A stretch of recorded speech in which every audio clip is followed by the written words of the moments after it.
Dimanche 9 février 2025, le problème du mal. Merci de nous retrouver sur votre chaîne L'Aventure dans la Parole. C'est le début de la semaine et peut-être que vous profitez de ces heures pour faire le ménage ou encore pour passer du temps en famille. Ou peut-être que vous avez décidé d'aller à la campagne, à la plage ou de faire toute autre chose. Mais avant tout, vous avez décidé de passer du temps dans la méditation quotidienne. Alors, nous vous souhaitons une bonne écoute. Notre communauté s'agrandit et c'est grâce à vous. Soyez vous aussi actifs avec nous pour répandre le message et vous pouvez le faire en likant, partagez le lien avec tous vos contacts et nous vous invitons à vous abonner si ce n'est pas encore fait pour recevoir les notifications de chaque jour. Et pour un confort d'écoute en continu, nous vous proposons la playlist de chaque semaine. Le texte à mémoriser de cette semaine que nous vous invitons à dire avec nous se trouve dans Apocalypse chapitre 21, le verset 4. « Il essuiera toute larme de leurs yeux et la mort ne sera plus. Il n'y aura plus ni cri, ni deuil, ni douleur, car les premières choses ont disparu. » Nous vous invitons à le redire avec nous. Apocalypse chapitre 21, le verset 4. « Il essuiera toute larme de leurs yeux, et la mort ne sera plus.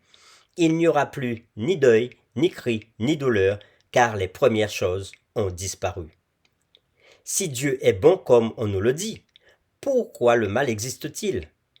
Le mal cessera-t-il un jour d'exister? L'homme a-t-il la possibilité de choisir dans ce monde mauvais? Les réflexions de cette semaine nous aident à répondre à ces questions et aujourd'hui nous le ferons avec la séquence « Jusque à quand, Éternel ?» Le problème du mal est exprimé non seulement dans les contextes contemporains, mais aussi dans les Écritures elles-mêmes. Nous vous invitons à lire plusieurs textes avec nous. Job chapitre 30 verset 26, Jérémie chapitre 12 verset 1er, Jérémie chapitre 13 verset 23, Malachie chapitre 2 verset 17 et Psaume 10 verset 1. Et nous répondrons à la question suivante. Comment ces textes mettent-ils le problème du mal au premier plan de l'expérience humaine? Nous lisons Job chapitre 30 le verset 26. J'attendais le bonheur et le malheur est arrivé. J'espérais la lumière et les ténèbres sont venues. Nous lisons maintenant Jérémie chapitre 12 verset 1er. Tu es trop juste, Éternel, pour que je conteste avec toi. Je veux néanmoins t'adresser la parole sur tes jugements. Pourquoi la voie des méchants est-elle prospère?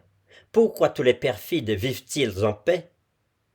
Nous lisons maintenant Jérémie chapitre 13 verset 22.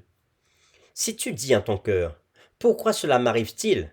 C'est à cause de la multitude de tes iniquités, que les pans de tes habits sont relevés, et que tes talons sont violemment mis à nu. Lisons Malachie chapitre 2 verset 17. Vous fatiguez l'Éternel par vos paroles, et vous dites, en quoi l'avons-nous fatigué? C'est en disant, quiconque fait le mal est bon aux yeux de l'Éternel, et c'est en lui qu'il prend plaisir. Ou bien, où est le Dieu de la justice? Maintenant lisons le psaume 10, le verset 1er. Pourquoi, ô Éternel, te tiens-tu éloigné? Pourquoi te caches-tu au temps de la détresse? Après avoir lu ces différents textes, Job 30 verset 26, Jérémie 12 verset 1er, Jérémie 13 verset 22, Malachie 2 verset 17 et Psaume 10 verset 1er, répondant à la question suivante. Comment ces textes mettent-ils le problème du mal au premier plan de l'expérience humaine? Ces textes soulèvent de nombreuses questions qui nous sont encore d'actualité. Pourquoi semble-t-il que les méchants prospèrent et que ceux qui font le mal en jouissent? Même si ce n'est pas toujours le cas, mais quand même, c'est assez souvent le cas. Pourquoi les justes souffrent-ils tant? Où se trouve Dieu quand le mal se produit? Pourquoi Dieu semble-t-il parfois être loin de nous, voire caché? Quoi que nous disions sur ces questions et sur le problème du mal en général, nous devons nous assurer de ne pas banaliser le mal. Nous ne devons pas essayer de résoudre le problème en minimisant la gravité du mal dans le monde. Le mal est très mauvais, et Dieu le déteste encore plus que nous ne le détestions. Ainsi, nous pouvons nous joindre au cri qui retentit dans toute l'Écriture en réponse aux nombreux maux et injustices dans le monde. Jusque à quand, ô Éternel? Nous vous invitons à lire Matthieu chapitre 27, verset 46, et nous répondrons à la question suivante. Comment comprenez-vous ces paroles de Jésus? Que transmet-elle sur la façon dont le mal a touché Dieu de la manière la plus frappante qui soit? Nous lisons Matthieu chapitre 27, verset 46. Et vers la 9e heure, Jésus s'écria d'une voix forte, « Élie, Élie, lama sabachthani » c'est-à-dire, mon Dieu, pourquoi m'as-tu abandonné » Après avoir lu Matthieu chapitre 27 verset 46, nous répondons à la question « Comment comprenez-vous ces paroles de Jésus? Que transmettent-elles sur la façon dont le mal a touché Dieu de la manière la plus frappante qui soit ?» Sur la croix, Jésus lui-même avait posé la question « mon Dieu, pourquoi m'as-tu abandonné ?» Ici en particulier, nous voyons que Dieu lui-même est touché par le mal, une vérité étonnante, puissamment mise en évidence dans la souffrance et la mort de Christ sur la croix, où tout le mal du monde était tombé sur lui. Mais même dans ce cas, il y a de l'espoir. L'œuvre de Christ à la croix a vaincu la source du mal, Satan, et finira par défaire entièrement le mal. Jésus avait cité les paroles du psaume 22, verset 1er, et le psaume 22 se termine en triomphe.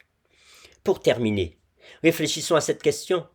Sur la croix, Jésus attendait avec impatience une espérance qu'il ne voyait pas à l'époque. Comment pouvons-nous tirer du réconfort de son expérience quand nous aussi n'arrivons pas à voir l'espérance devant nous? Nous vous invitons à prier avec nous. Seigneur, nous te disons merci pour cette réflexion de ce jour. Tu nous permets de voir que nous ne sommes pas les seuls à poser la question « Pourquoi nous souffrons? Pourquoi il y a tant de mal? Où est Dieu ?» Mais déjà, dans la Bible, ces questions étaient posées. Et la plus belle réponse qu'il y a, c'est celle de te voir souffrir à travers la personne de Jésus sur la croix du Calvaire et donner ta vie pour que nous soyons sauvés.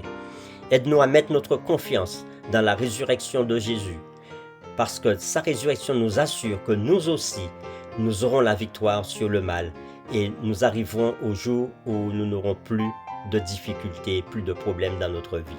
Merci de nous bénir et de nous aider à comprendre encore davantage. Nous t'avons prié au nom de Jésus. Amen.